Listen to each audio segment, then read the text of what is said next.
If you think that your thoughts have something to do with your future, just from a theoretical standpoint, that your thoughts create your destiny, and you think 60 to 70,000 thoughts in one day, and 90% of those thoughts are the same thoughts as the day before, well, then your life isn't going to change very much as long as you're thinking the same way.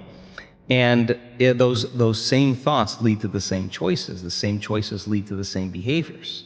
The same behaviors create the exact same experiences, and we anticipate the same feelings or emotions from those experiences, and those emotions are the payoff that drive our very same thoughts. Well, our biology, our neurocircuitry, our neurochemistry, our hormones, and even our gene expression will be equal to how we think, how we act, and how we feel. And how we think, how we act, and how we feel is called our personality. And our personality creates our personal reality. That's it. So the present personality who's listening to this show has created the present personal reality called their life. So if you can latch on to this idea, if you want to create a new life, a new personal reality, you got to change your personality, which means you better start thinking about what you've been thinking about and changing it. You begin to become conscious of your unconscious actions or habits or behaviors and modify them. And then we have to begin to look at the emotions that we live by every single day that keep us connected to the past and decide, do these emotions belong in our future? So most people are trying to create a new personal reality as the same personality, and it doesn't work. You literally have to become someone else. So the principle in neuroscience says that nerve cells that fire together wire together.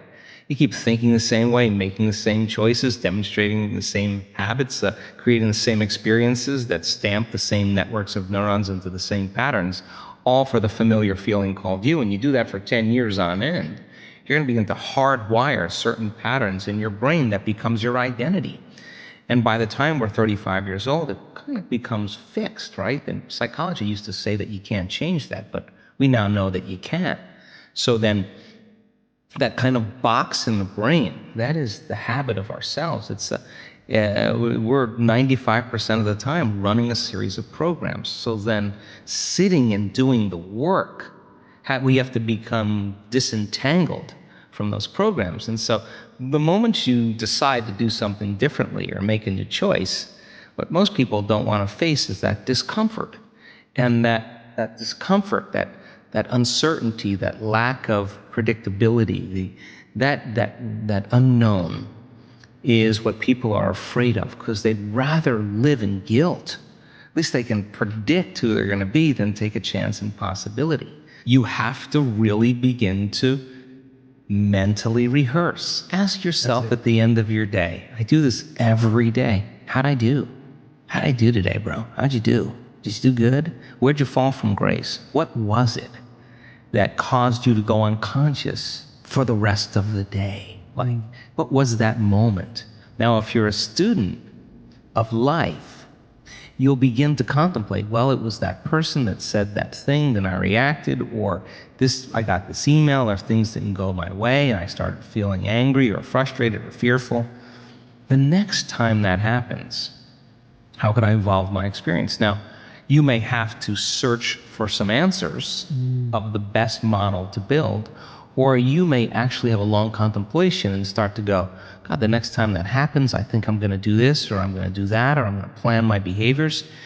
And the act of closing your eyes and rehearsing what you're going to do begins to install the neurological hardware in your brain to look like you already did it.